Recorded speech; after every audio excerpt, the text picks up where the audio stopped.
Hello and welcome to the Nomiki Show. I am Nomiki Konst. Well, it sure didn't take long for corporate media and neoliberal politicians to drag the discussion of our future back to the same old phony debates.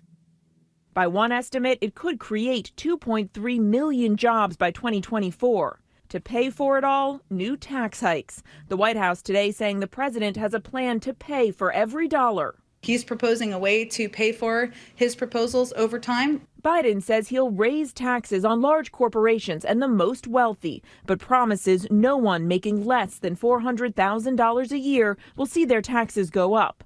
Also on the table, raising the corporate rate from 21 to 28% and imposing new penalties on corporations that move jobs overseas. But Mary, you and I know the same reality, a 50-50 Senate and the president expected to face resistance from Republicans on this. He absolutely is, David. Republicans are already pushing back against any attempt to raise taxes. But even some Democrats are voicing concerns about this plan. The bottom line tonight, Washington is gearing up for a bruising fight. David. Mary Bruce. Give me a break. There is so much wrong with this. It has not even been 100 days, and President Biden is already back to the tired tropes that have been used to strangle government since Ronald Reagan. Biden has a plan to pay for every dollar, has a plan to pay for every dollar. Seriously, as if we were taking pennies from our national piggy bank and assuring mama he'd put them all back afterwards. That is just economic nonsense, and everybody knows it. For one brief shining moment, this past year, the United States spent the money it needed to spend. It needed to spend without tying us in political knots with phony budget discussions. But in that clip, you saw Jen Psaki declare an end to that. Now she promises tax hikes to cover every dollar of spending needed to create a green economy, to make sure everyone has access to internet and fix our roads, bridges, and mass transit. You're probably thinking, what the hell is wrong with tax hikes, right? What the hell is wrong with taxing the rich and the corporations who should be paying more? Absolutely. But tying those tax hikes to infrastructure spending gives the Republicans a way to attack the spending without sounding like they are against all of the things that everyone loves, like jobs and clean energy and a stronger infrastructure. We have fallen right back into the trap that Republicans set back when Reagan was president. The Republicans attack the things people don't like, taxes, so they could strangle the thing that Republicans don't like, which is the government and working people and people of color and women and LGBTQ community. And we know. So I can't believe that we are back to that. The big problem here is obviously Joe Biden and his neoliberal buddies who just can't shake off their old ways. They have habits from that era. They grew up in that era and they can't shake it off. And ABC News is not helping. The mainstream media is not helping. ABC introduced this clip by describing, and I am quoting here, quote, Biden's massively ambitious and expensive infrastructure plan, end quote. Not really. However you look at that, it is, well, pretty modest, actually. $2 trillion is 10% of production in the United States in 1 year. Yeah, you heard me correctly. The plan proposes to spend the equivalent of about a month's worth of U.S. economic production. And of course, that $2 trillion will be spent over many years, 8 years, according to the president. So we are talking about spending barely 1% of the year, barely 1% per year of our total national production on investments to keep us productive in the future. Also brings us jobs, right? It's an investment that also brings immediate jobs. So it's actually paying it back as it goes. Are you listening, ABC? This is good stuff to do. Massively ambitious and expensive. No, not even close. And remember, much of this is spending on work we should have done years ago. But hyping this as massively expensive only serves to pump up the idea of spending way outside the norm. Now, it may be outside the norm of what it has been, but it sure isn't outside of the norm of what it needs to be. The economic fact is that interest rates are currently so low that the government can borrow this money and use it to invest in clean growth, an investment that is likely to pay off far bigger than the $2 trillion we put in. Now, I have not the slightest problem with changing or charging corporations to pay for this, since they are going to be major beneficiaries of that growth. But I have a big problem tying the fate of this vitally needed infrastructure investment to whether Republicans and Joe Manchin are willing to tax corporations. The only beneficiary of that strategy, as far as I can see, is ABC News and the rest of corporate media, which seems to be absolutely thrilled to have a fight on Capitol Hill of that good old-fashioned sort between those who want to spend, cue the hissing, and those who want to protect us from the crushing taxes and spending that will require, which is a standing ovation, of course, right? Cue the hissing, standing ovation. They love the drama. We've seen the show before, and I would like to remind everybody, it ended really, really badly. We don't want to live through 2000 and 2020 together, do we? So what do you say? Let's try something new. This infrastructure plan is part of how we make sure we never do. That is what this is about. So let's reframe, rethink how we have these conversations, because the Republicans, whether or not they're in the middle of this fight or have the power in this fight, have the votes in this fight, have the majority, they're still setting the stage because they still control other arms of our society, including sitting on the boardrooms of the companies that are advertising or own many of these media companies. So let's reframe how we talk about this. We can afford it. It's absolutely nothing in our budget. It's absolutely nothing when it comes to production.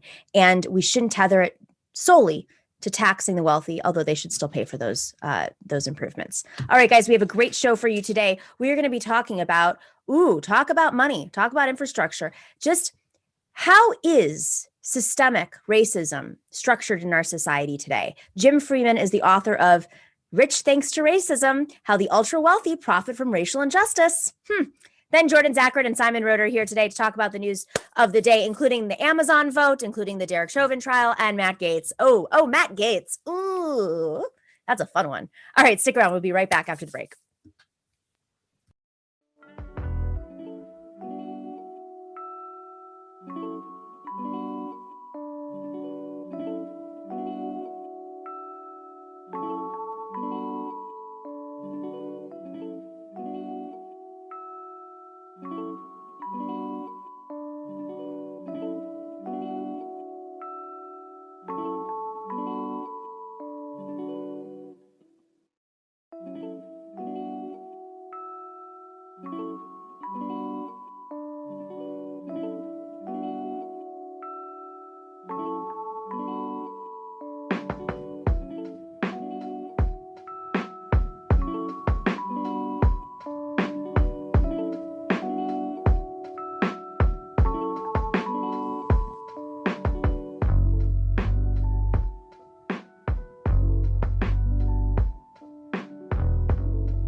Hello, welcome back to the Nomiki Show. Jim Freeman is the author of Rich Thanks to Racism, How the Ultra Wealthy Profit from Racial Injustice. He's a civil rights lawyer. He is the director of Social Movement Support Lab at iRise, an initiative at the University of Denver that provides multidisciplinary assistance to communities fighting for racial justice. And he was formerly a senior attorney at the Advancement Project, which is a national civil rights organization. All right. Lots here. Jim, thanks for joining the show. Appreciate it. Thanks so much for having me.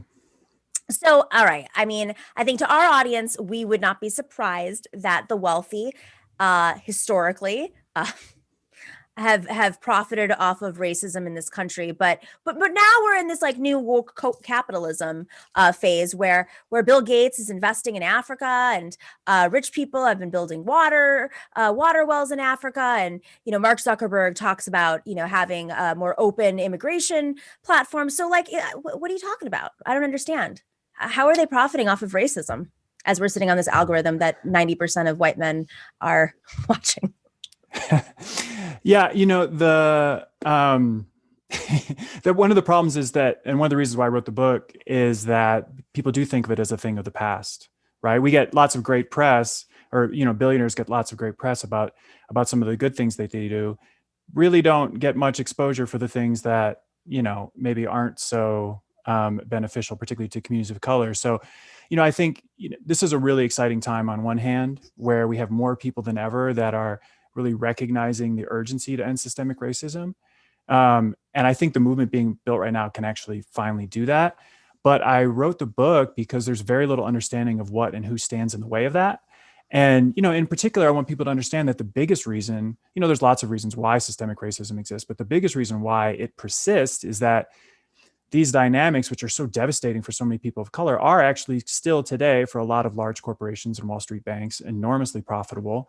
And they're the biggest reasons why we still have these policies on the books. And they're also heavily invested in preserving and defending them, which I refer to as strategic racism. Let's start with one that I think, because you talk about the laws on the book still. So just from the aspect of criminal justice, let's just start in that realm.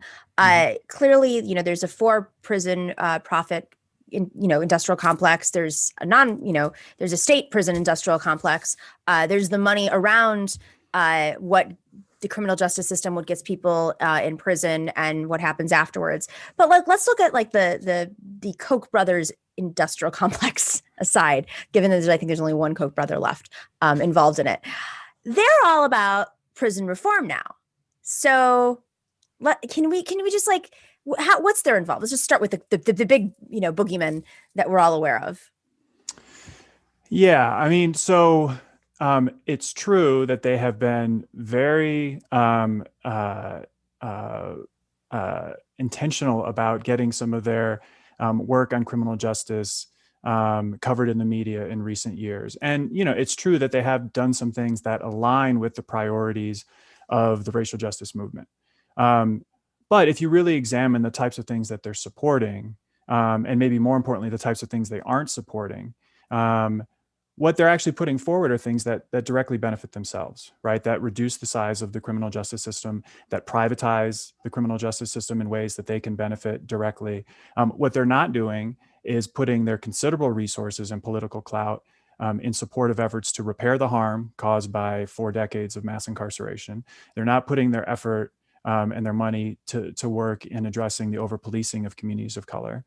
And they're not really, addressing the fundamental injustices that are taking place every day, or putting efforts into, real efforts to, prevention efforts and other alternatives to the mass criminalization incarceration system that are being supported and lifted up by the racial justice movement. They're not doing those things because, I think it's pretty clear that they don't benefit them directly. That's been a consistent theme of all of their advocacy over the years.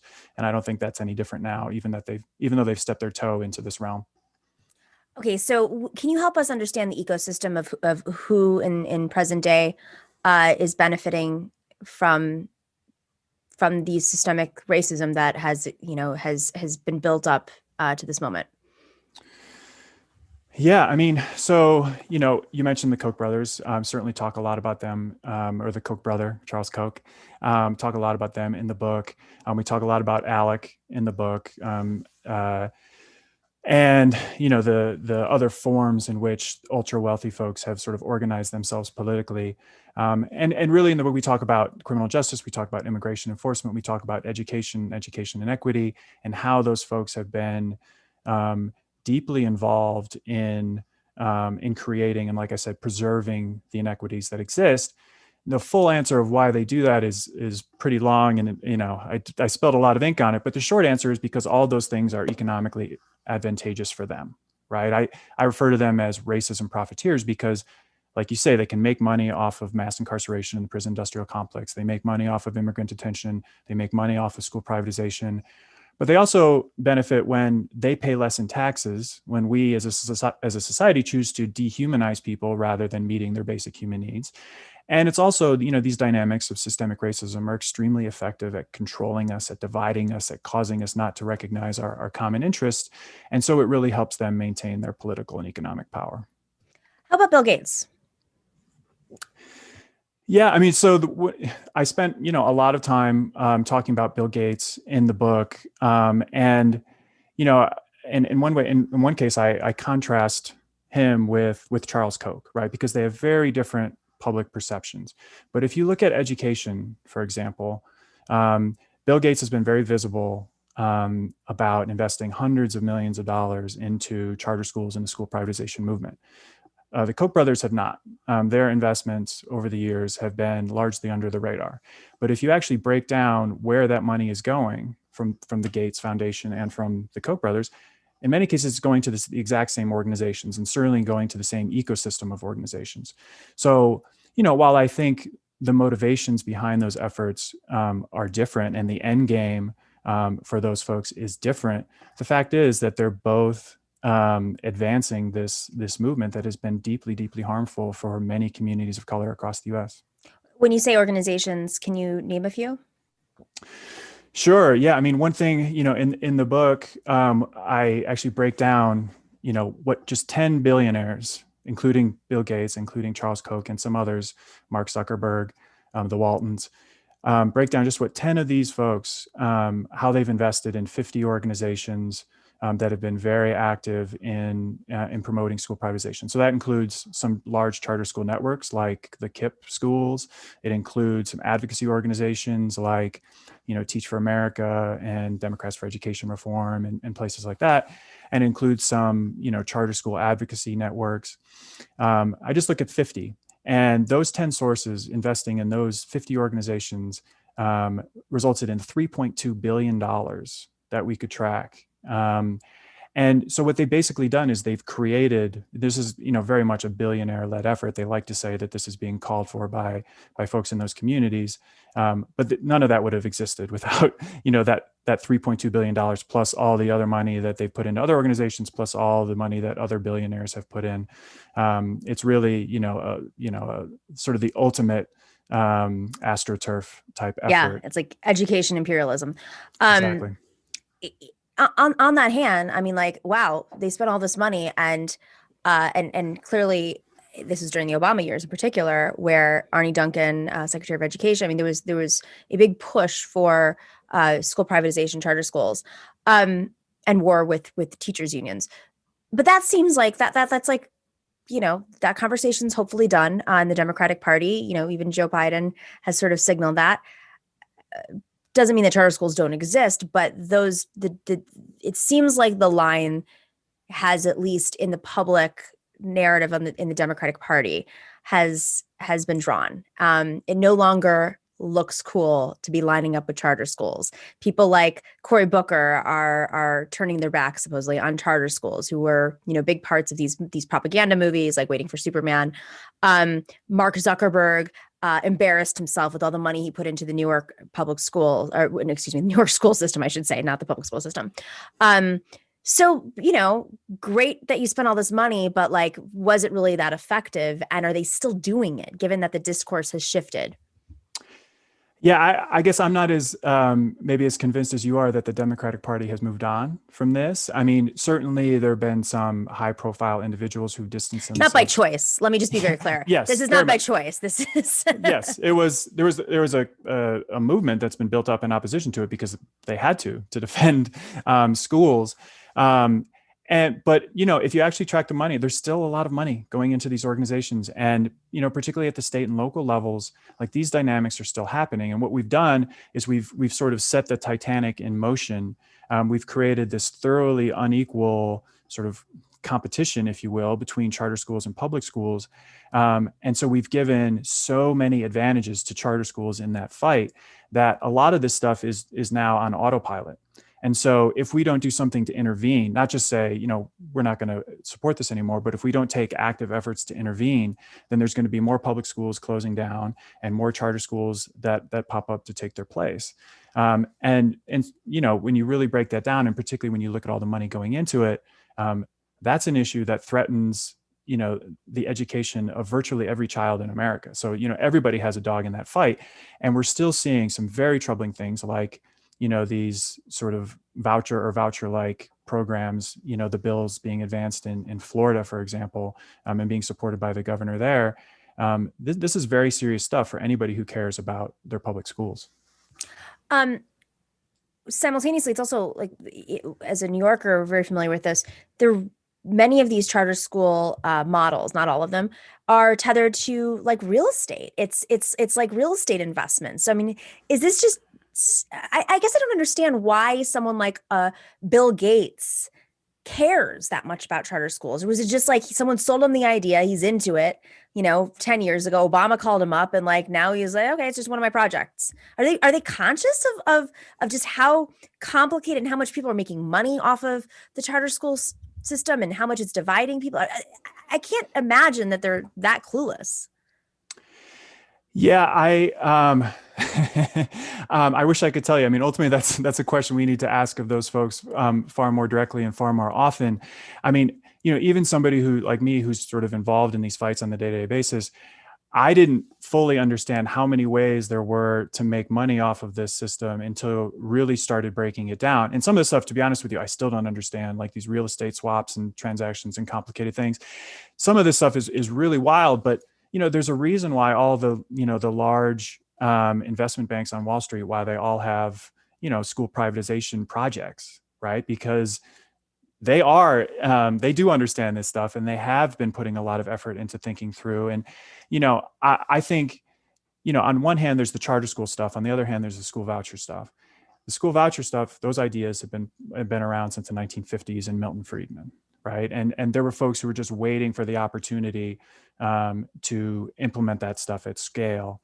I think for them, the charter school movement, like the inroads that folks like Bill Gates and others were able to make, that was their sort of entry point into advancing the voucher agenda. So, I think Charles Koch's motivations are very, like I said, very different than Bill Gates. But when they're both part of the same ecosystem, they wind up causing really sort of calamitous effects. How about technology? I mean, I think it's really fascinating right now. We're beginning to have this conversation about the tech sector, partly because of what happened on January 6th, about just how dangerous big tech is, and unregulated they are, and conscious they are about their role in pushing forward extreme right, white nationalist agendas, while simultaneously not giving equal opportunities, or the algorithms aren't necessarily built for minority voices, women, the left. I mean, Right. let's just be clear. It's shocking to me how conscious they are, and why there's really no regulation or no. I mean, given that all eyes are on them, that there's very little effort to address these issues. Is it just because of profit, or is there some sort of? Do you get a sense that there's like a more nefarious motive? Well,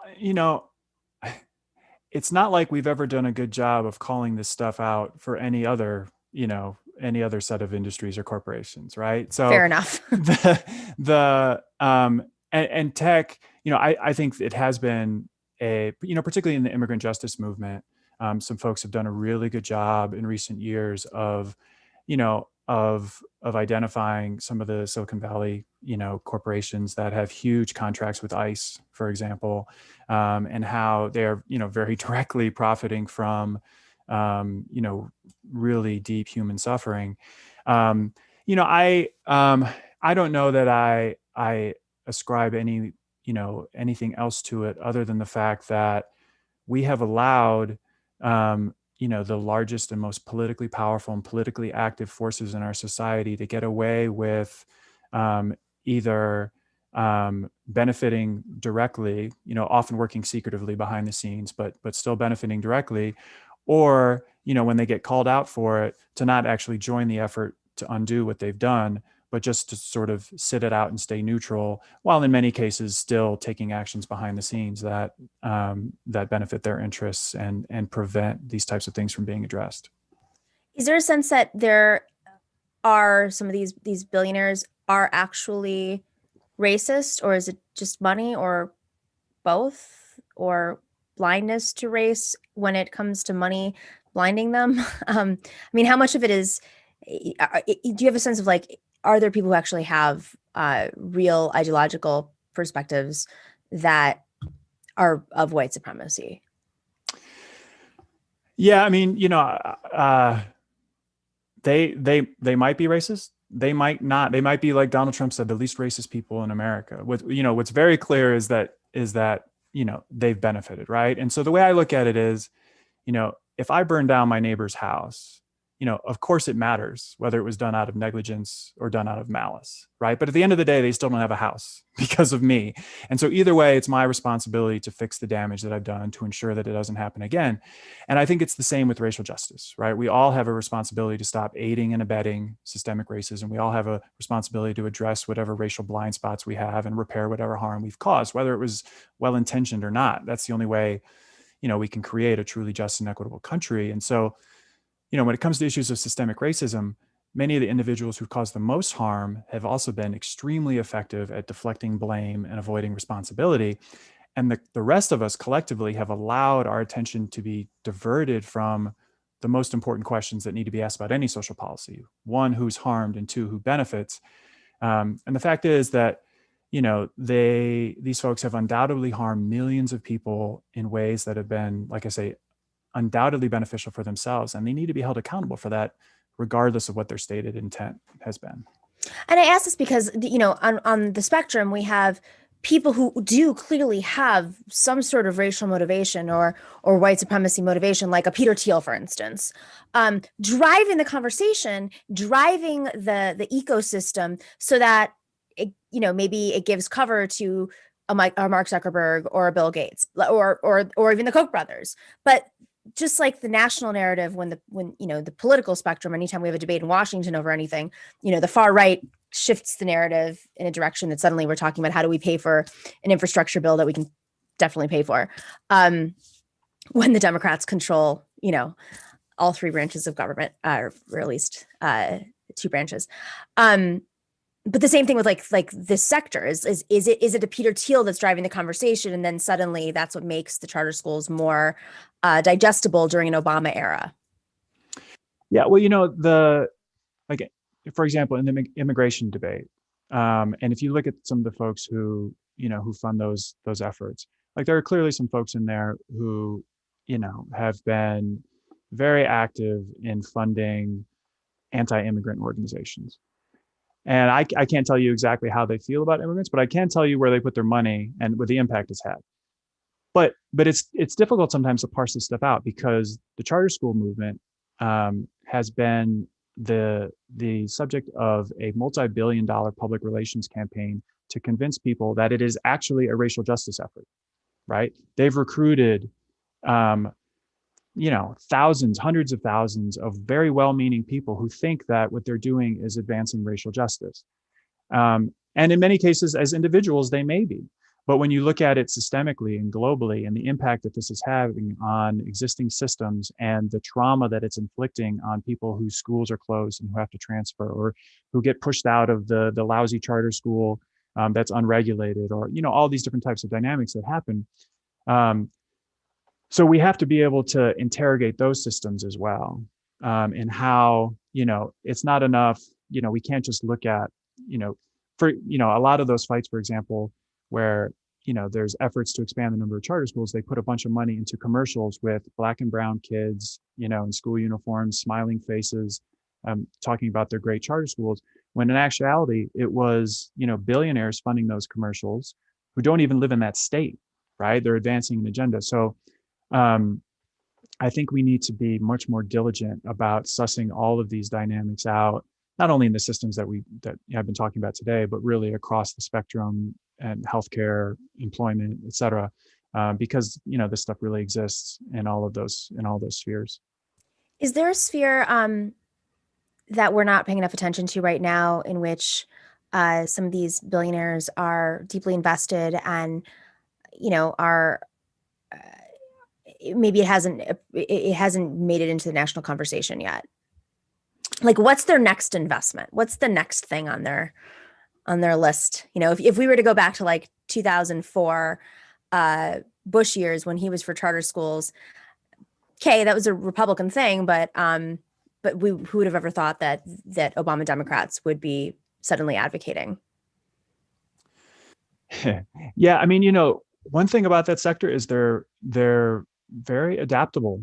When you think about criminal justice, um, they were able to figure out how to profit directly from mass incarceration.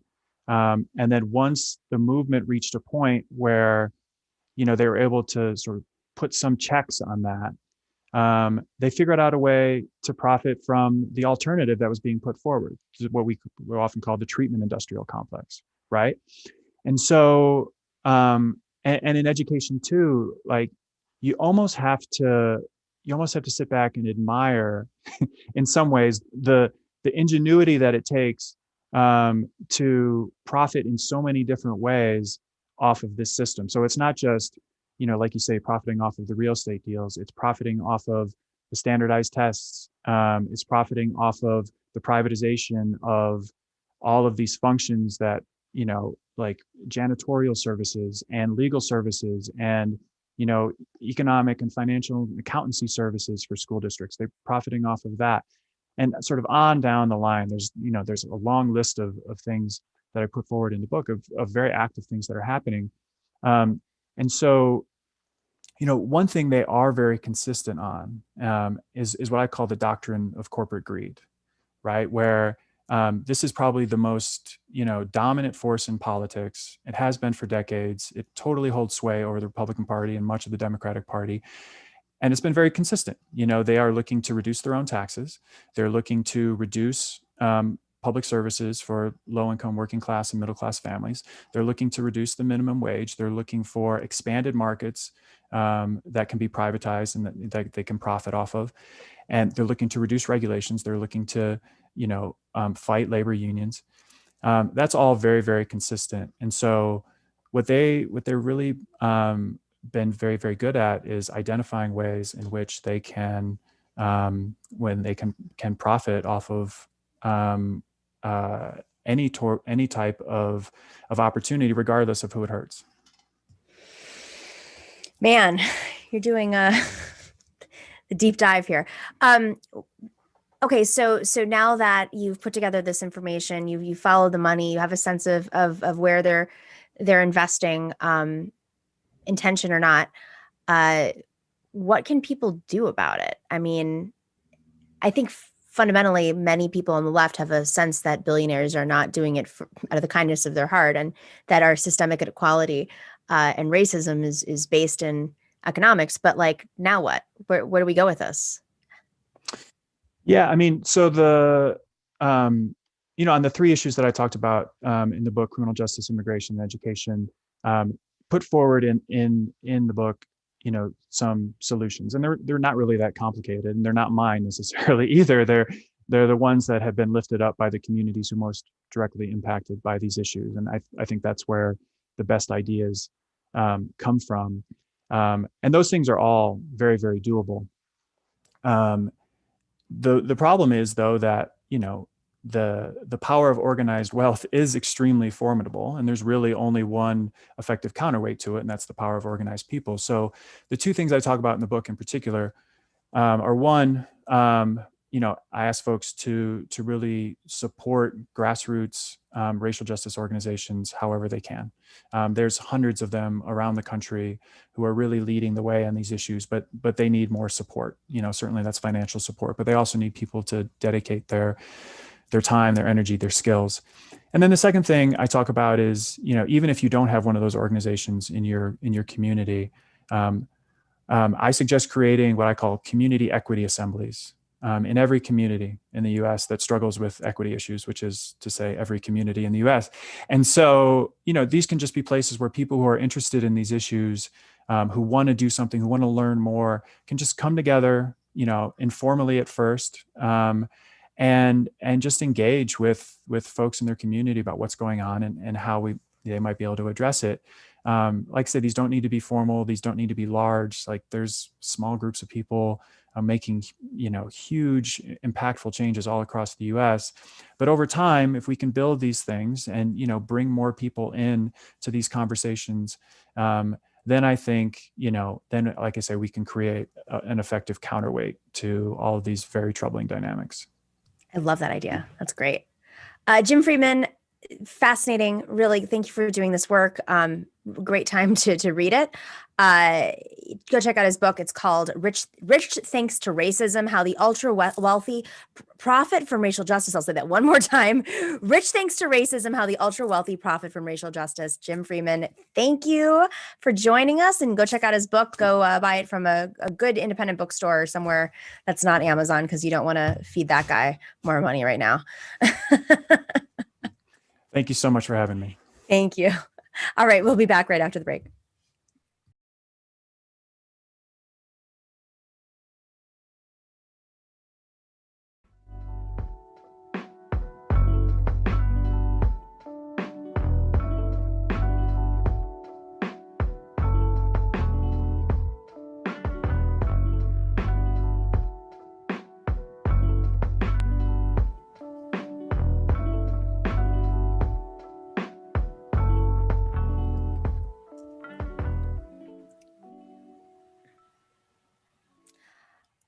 All right, you've heard me say it. Sunset Lake CBD. It is a farmer-owned company that ships craft CBD products, and I mean craft, like good products, directly from their farm, their independent farm, to your door. Sunset Lake CBD has something for everybody. They offer tinctures, gummies, salves, coffee, fudge, all designed to help with stress, aches, and pains, and it has helped me with all three of those. It was originally a dairy farm for the Ben & Jerry's, like the Ben & Jerry's dairy farm in Vermont, and they decided to diversify and grow premium hemp. When you are a customer of Sunset Lake CBD, you are supporting sustainable agriculture that enhances rural communities that our government does not seem to be caring about, and it creates meaningful employment in those communities. Their minimum wage is $15 an hour. Kristen Cinema, pay attention to that.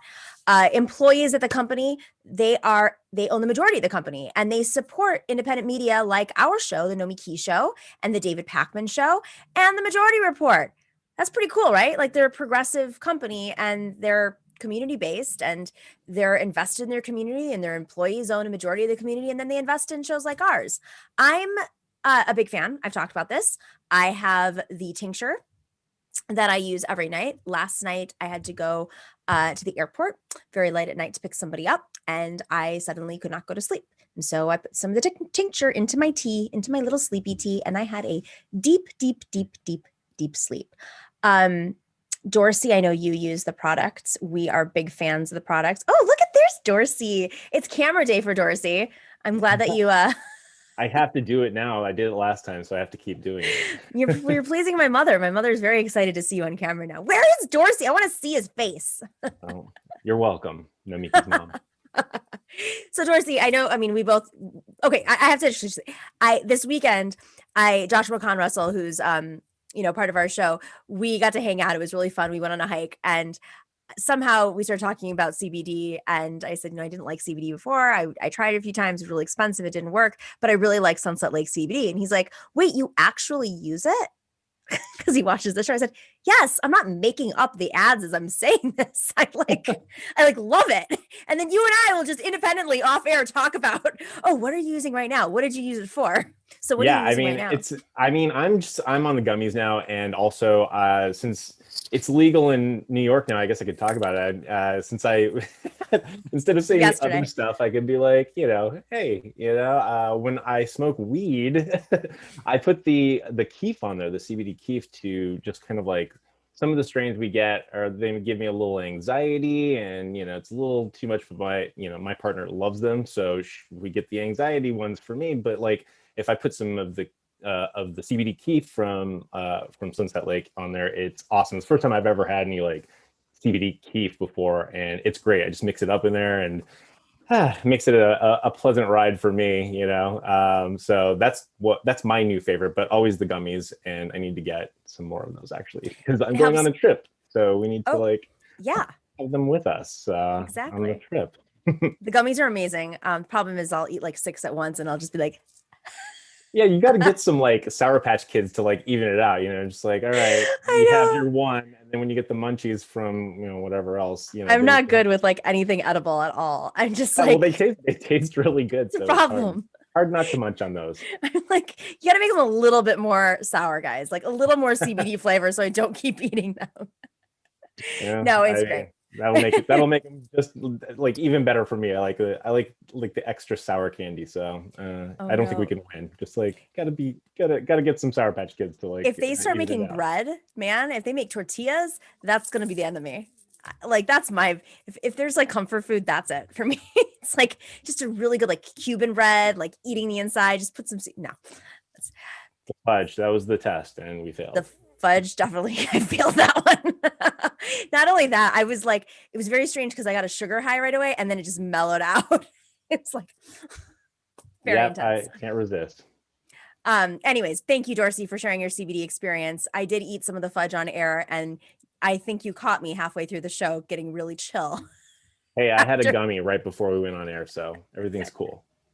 I did not. I'm going to wait till afterwards. All right, guys, go check out Sunset Lake CBD. You can get a discount of 20% off when you enter the promo code NOMI, N-O-M-I, off of your entire order, 20% off at sunsetlakecbd.com.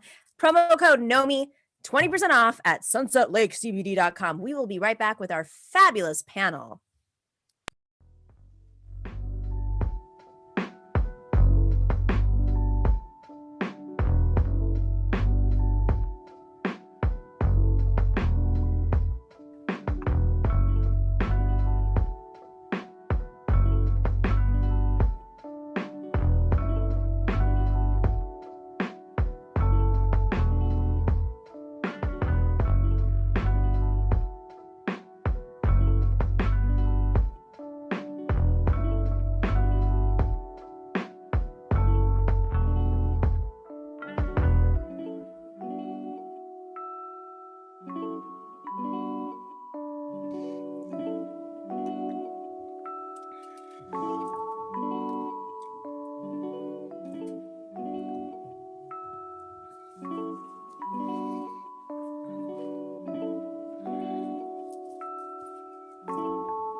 Welcome back to the Nomiki Show. Here we are.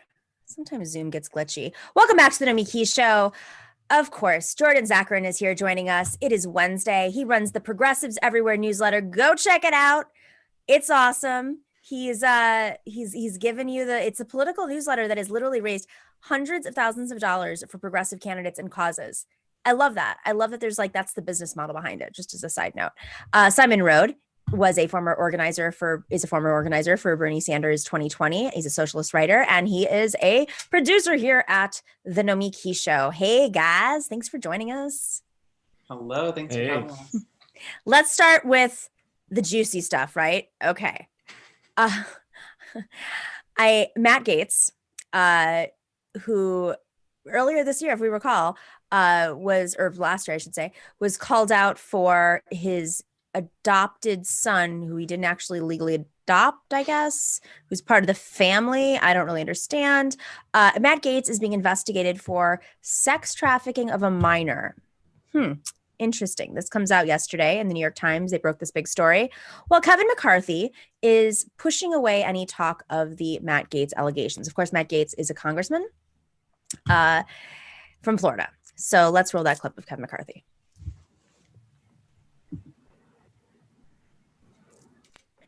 The New York Times story that I read, I haven't been able to talk to Mr. Gaetz yet. Mr. Gaetz denies the story, but I look forward to talking to Mr. Gaetz. I haven't heard anything from the DOJ or others, but I will deal with it if any of it comes to be true. Should he remain in his seat? Why is he at like a coffee shop? Thank you very much. What about Representative Gaetz? What about? Yeah, where on earth is that location? I'm like, what are we in Iowa doing the caucus? I mean, that's the only time you ever see people do like where's he campaigning? He's at a coffee shop. He's like a podium set up. Just a backstory here. There's a lot of work that goes into setting up a press conference. Not Gaetz, Congressman Gaetz, goes on Tucker Carlson, and Tucker Carlson says it's one of the most baffling interviews he's ever, that he's ever conducted, where Matt Gaetz comes out and he says that he's being smeared, he's being set up. But I'm going to get to a little like part of the story where he's like really sneaky.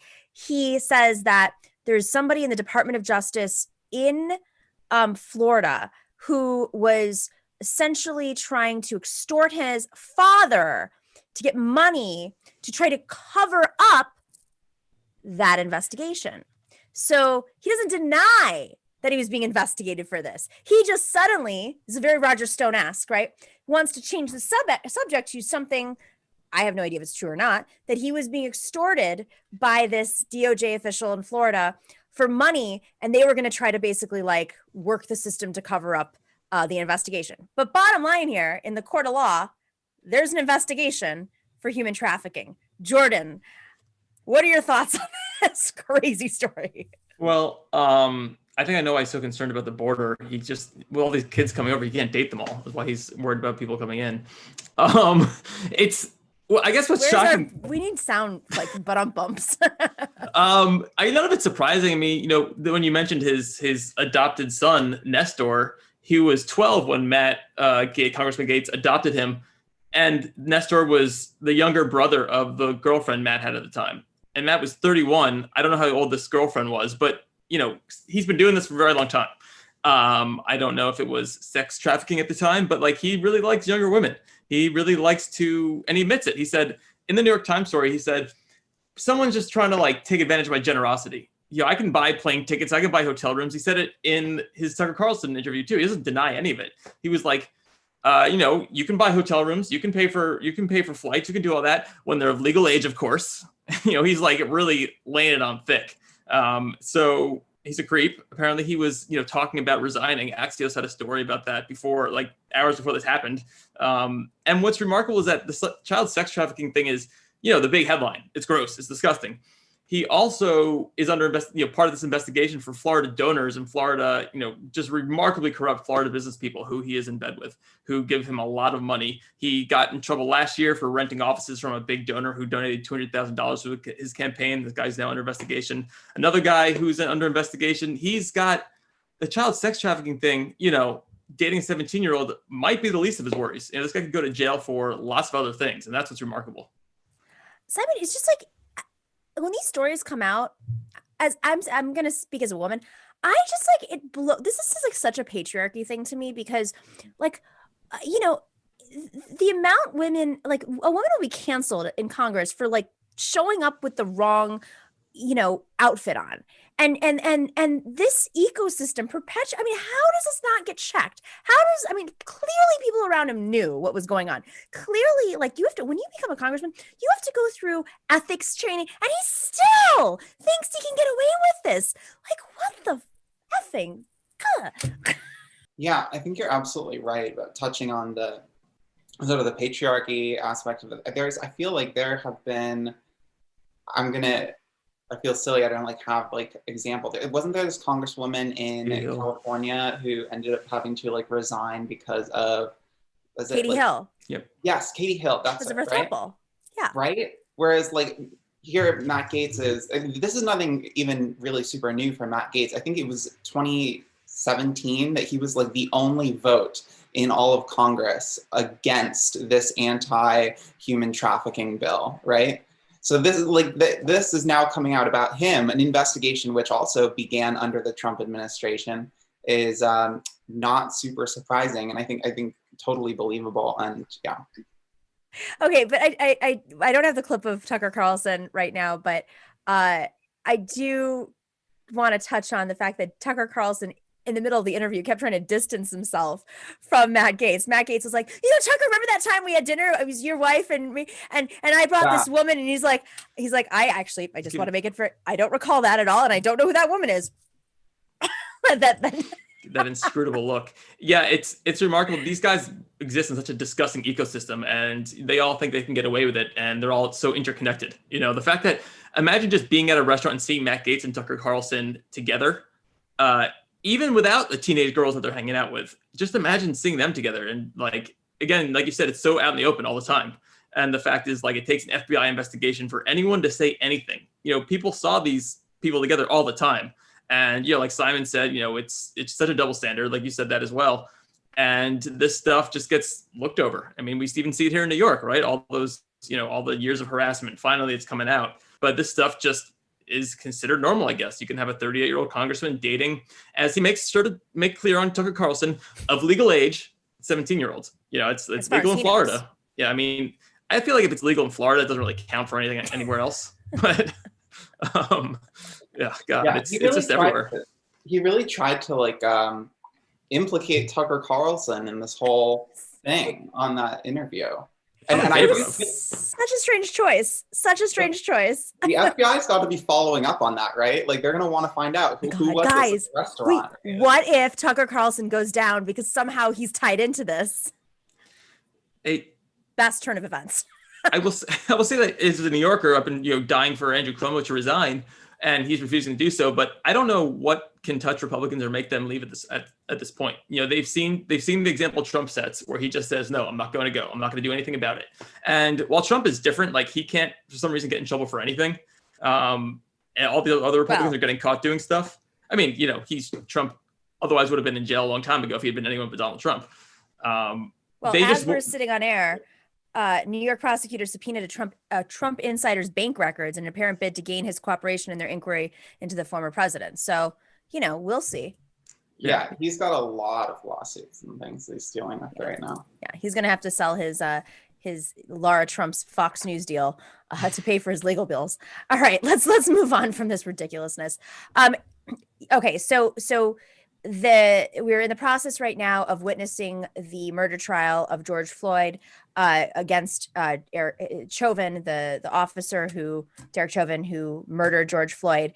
And the testimony has been not surprising, but extremely emotional. And I mean, it shouldn't be revealing at this point because we're fairly familiar with how often this happens and under what circumstances. But, sometimes this doesn't happen as publicly. So there was an EMT who talked about how she was prevented from helping George Floyd. Let's play that. Oh, God, this is so horrible. There was a man being killed, and I would have, had I had access to a call similar to that, I would have been able to provide medical attention to the best of my abilities, and this human was denied that right.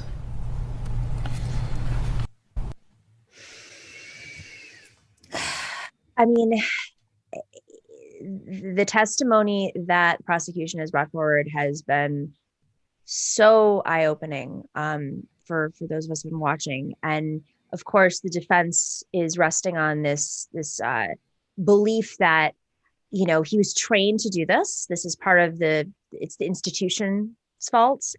Meanwhile, I'm pretty sure the police union is paying for much of his legal bills, most likely, and protecting him. Do you think this is a turning point? I'll start with you, Simon. Do you think this is a turning point for this country, watching this trial play out, watching who comes forward and says this is just not normal, including an EMT, including children? Yeah, I mean, I think that, the real tragic part of it is this terribly, terribly normal. And that I think for a lot of people, they don't see this happening. Like, these trials aren't always this high profile, but it's not the first time that a police officer has murdered an innocent Black man and then been defended and protected by these institutions and gotten off scot-free. So I think now what we're seeing it in a very, very public way. Yeah. So I don't know. Yeah, I mean, we're seeing it in a public way. I mean, the way that the conversation shifted after the uprisings and so many people are suddenly processing systemic inequality and processing how our police are not white supremacy is embedded in the police force and in military. Simultaneously, it has also inflamed some of the worst, most disgusting elements of our society and empower them to do things like storm the Capitol. So, but with that being said, this trial, there's a conscious effort because of the public conversation to share it. And, you know, maybe Jordan, do you think this will shift even the way police are prosecuted when they are, which is, you know, a whole other set of questions? Yeah, I mean, so, you know, I think obviously the George Floyd thing and then the other, you know, horrible murders that we saw, Breonna Taylor, and just the sheer number of them last year did, you know, inspire a number of reforms. And obviously, you know, was not the level to which we all would have hoped and fought for. But, you know, in New York this past week, you know, there's the end of qualified immunity for police officers. And so there's no longer going to be protection from lawsuits for police officers because when they do brutal things, which is not unusual here in New York. You know, it's happening in New Mexico. The governor is going to sign the end of qualified immunity. And so obviously that's not going to stop police officers necessarily from, you know, taking racist action, but I think it will make them think twice. They're no longer protected. They no longer have people paying their bills. You know, they can't just go do what they want. And so, you know, watching this stuff is heartbreaking. One of the jurors had, you know, an emotional breakdown in an episode. She had to leave. And the stuff that's coming out here is just, you know, talking about George Floyd, you know, it was a $20 bill, right? And, you know, the cashier said he may not even known it was fake. You know, it was awful. And so, you know, we see the little girl talking about it as well. So I think that there's no world in which people watching this are not going to come away disgusted by what the police do. And I think that hopefully that only continues to fuel the changes that we are now seeing to start happening in the legal system. And it's also brushed up against a week in which there were two mass shootings, one in which a sheriff, as we all know, in Atlanta, was essentially defending the argument of the white guy who just felt, you know, very sexually, like he was having a lot of sexual issues, and he just had to go on a shooting spree against primarily Asian women. So, yeah, it's the juxtaposition, I think, is for most sane people who are not embedded in some sort of deep white supremacy. I think it's becoming clear. Hopefully. Yeah, and the other thing is that millions and millions of Americans and just people across the world have seen the video of Derek Chauvin with his knee on George Floyd's neck. So and we all know, like, we know what murder looks like. We know that he's guilty, and so if he's not found completely guilty in this trial, then that, like you said, could be like a moment where things really change. Well, what's so just disgusting, to bring it back to New York for a second, is millions and millions of people also saw, not as many probably, Eric Garner and that chokehold and I Can't Breathe. And our Democratic mayor, our progressive mayor, was still afraid of the officer. I don't even think he was ever fired. I know for years he wasn't fired. He still might be employed with the police department. It's been 6 years now, 7 years, maybe 6 years. And he can't even step up to the police union, who are thugs, frankly, in New York, who are holding the mayor and many city council members hostage. And everybody saw that. So, you know, there's a point where, like, I don't know what the critical mass is for shame to work. And maybe it is starting with, ending qualified immunity. Maybe it's that. Maybe it's to make officers not feel like they're part of some brotherhood that's going to protect them in their white supremacist acts. Maybe it's just that. Maybe that's enough to change the dynamics, the power dynamics. But shame clearly isn't working fully. It's not. And it's interesting to, you bring up this example from New York. We also have many examples here in Portland of the Portland Police Bureau. There have been officers who have killed innocent Black people, innocent trans people, disabled and homeless people, and are still employed by the Portland Police Bureau. And a lot of the problem for that stems from the police union, which has a lot of power in the city, and also the fact that our mayor is also in charge of the police as well. He's the police commissioner / mayor. So this is Portland, right? Like this liberal bastion. Yeah. They didn't say that in Portlandia. When I watched Portlandia, that mayor did not seem like he was the police commissioner. No. Portlandia really didn't touch on the legacy of white supremacy in the city and how it's not just a legacy, but is actively reinforced. And part of the problem is, so we're seeing in New York the mayoral race, right? There's pretty much all the candidates, except for a few, have come out and hard talk about the NYPD. Right? They've said that they're going to reform things. They're not going to be beholden to them. We'll see if that actually happens. When they get into office, the New York Police Department, and I think probably across the country, they do these slowdowns, right, where they stop ticketing and they stop getting involved in things and make people want the police again. So I think it's a matter of like how you train people, the people that do go become police officers, and like it's a culture thing too. You can't just impose penalties if you don't change the culture, because that's gonna nothing's gonna change really. I mean, it's probably going to happen at the state level where they're going to have to, at least in New York, take more action, because the cities are the Democratic lawmakers in the cities are completely beholden to real estate and to police unions. And by the way, they're intertwined. There's a relationship there to protect property, a legacy of slavery. So I do want to shift gears just a little bit. We're going to stay on New York because yesterday some very big news happened after years and years. Senator Liz Krueger of New York, she is a very independent-minded, reform-thinking senator who represents parts of Manhattan, the East Side, Upper East Side, and Midtown. She has been fighting for the legalization of marijuana for a very long time. And while on one hand, Andrew Cuomo is in some hot water, it happened at the time of the budget. And so he's up against the wall. I mean, the walls are caving in around him, and things that he had said he was for, but kind of like ran away from. And then, legalizing marijuana, medical marijuana has been legal in New York for a few years, but it's been extremely hard to qualify for. I mean, I think I know like one person, and the circumstances that person was under to receive medical marijuana was too much for somebody who was dying of cancer. Let's just say it that way. It's cruel. It's cruel and unusual punishment. So yesterday, marijuana was legalized in New York. This is a criminal justice issue. This is something that's long overdue.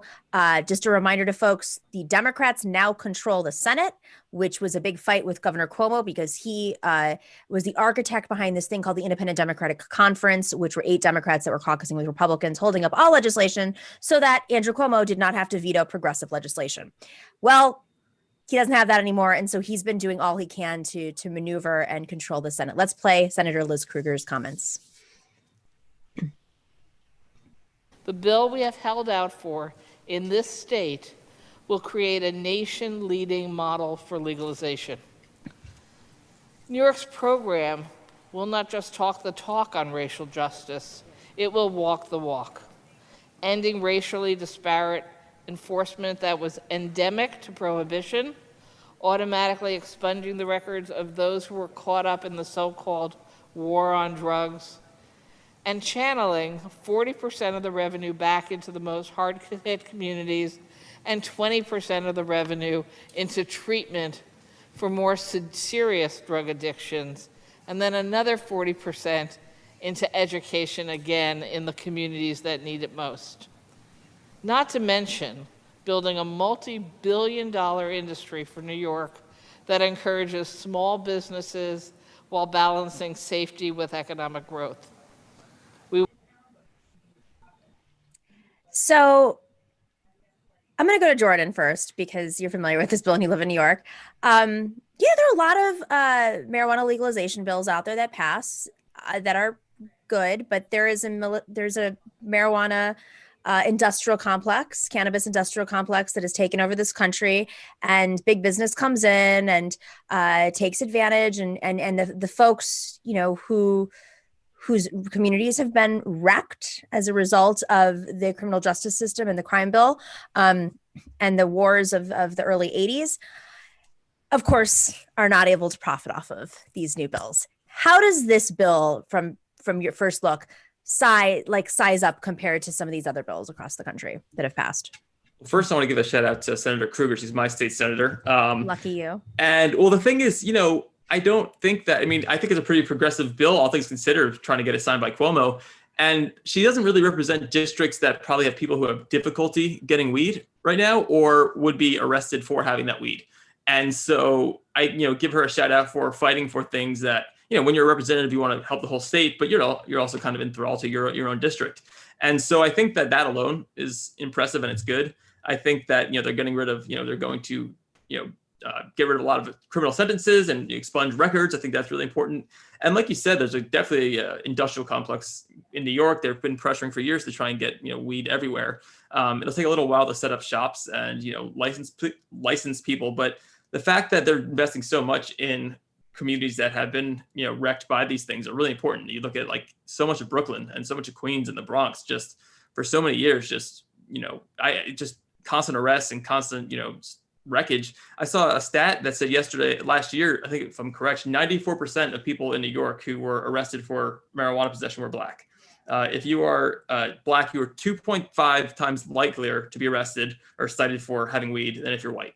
And this is obviously it's ridiculous. And the fact that they're investing in these neighborhoods and helping people, there's going to be home growth. People can grow at home as well. And so I think that sort of stuff is not just lining the pockets of people that open up big storefronts that have weed shipped in from California or wherever. So I think it's a nice big step, and I'm impressed. I mean, it's well overdue. It's interesting just to remind folks. De Blasio ended the stop and frisk policy. Stop and frisk was a Bloomberg era policy, which statistically, of course, targeted communities of color and gave police the free ability to just stop a person based on whatever the hell they wanted to stop them for. And of course, fueling this injustice in the city. I mean, it's really grotesque. I mean, we complain about de Blasio all the time, but like, let's remember what Bloomberg did to our city, to New York. Let's remember what Giuliani did to New York. Let's remember what Koch did to New York in terms of zoning and pushing neighborhoods, up against each other. And yeah, Times Square doesn't have sex shops anymore, but like, it ain't pretty. All right, Simon, sorry. The other end of dystopia. Exactly. It's not like community development. So Simon, you live in Oregon. Mm-hmm. You got some legal stuff there that just passed. Mushrooms are now legal in Oregon, right? Right. Yeah, and we've had cannabis legalized for some time now, and people are doing it, and no like terrible consequences of it. I think apart from as you both noted that a lot of the time people who tend to profit from the legalization of cannabis are just like white affluent business owners who can who have the resources already to like start a cannabis business and make it successful. And that is the same problem here in Oregon. So I'm curious, given our conversation about the police, how have you witnessed or read anything about the shift in their priorities of, because like they got to arrest people. That's what they love to do, is just, target and arrest people for whatever.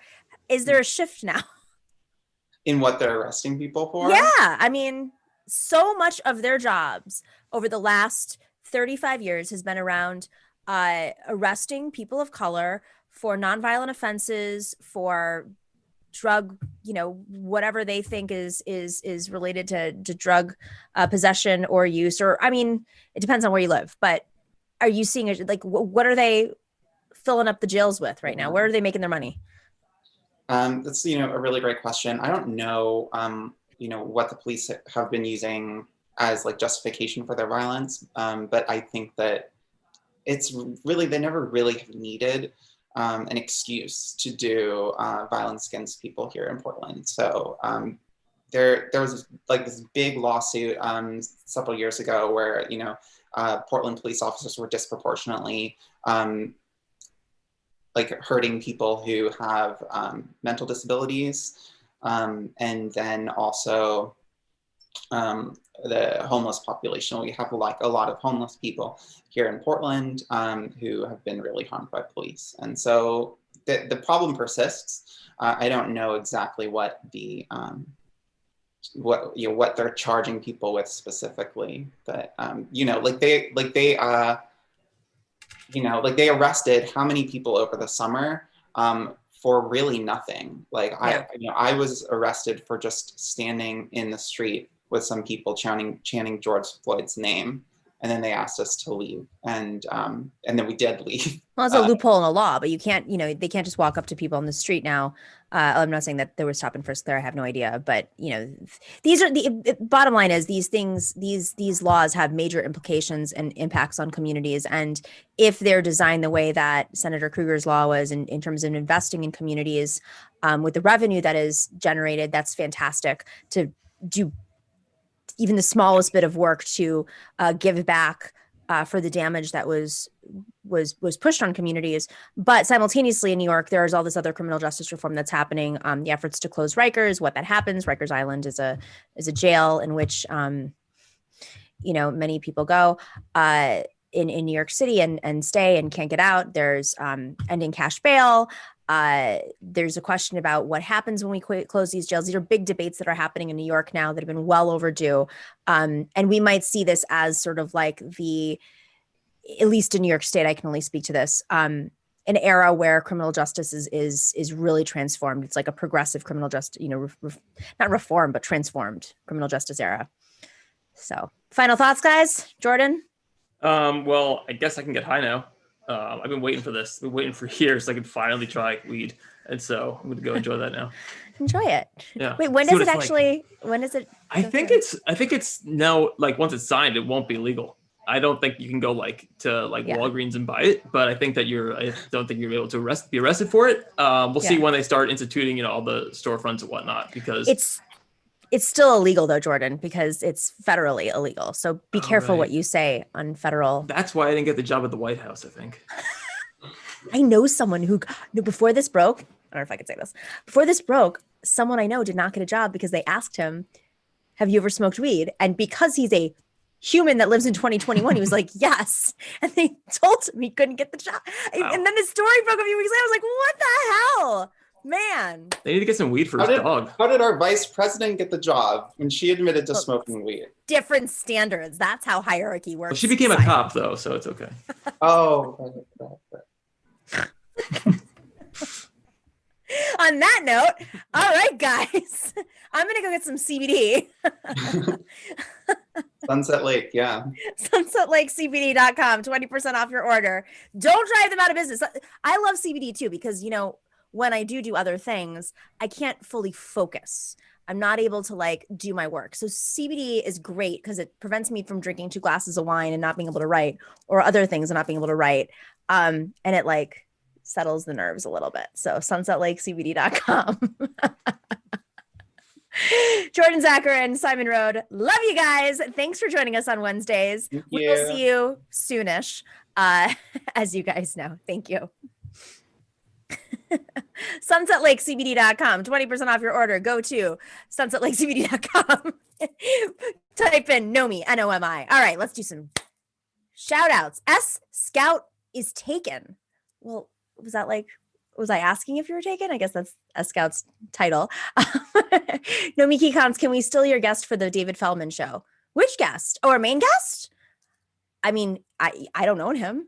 You could reach out to him if you want.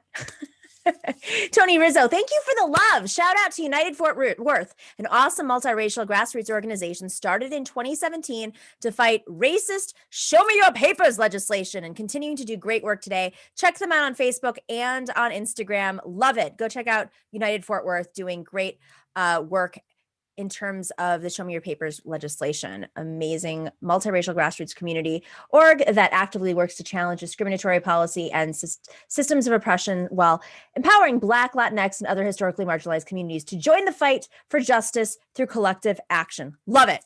All right, Ian Kinzel says, thank you for the love, Ian. Funny how the media makes a big deal about Biden's massively expensive infrastructure plan, but ignores our massively screwed up infrastructure. I know, I agree.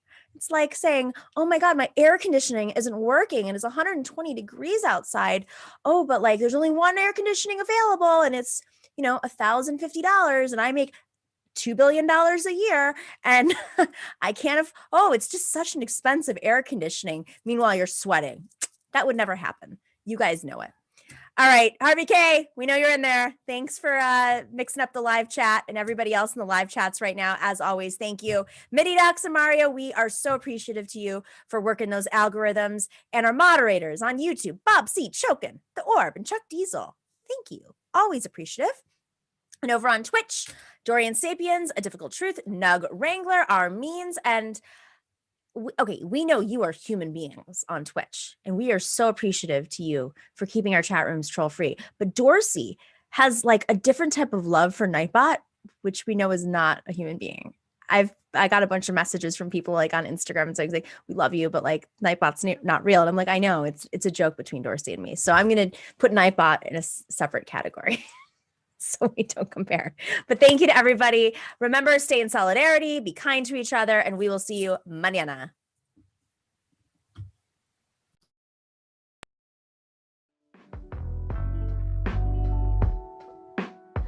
Go raid Left Flank Vets on Twitch.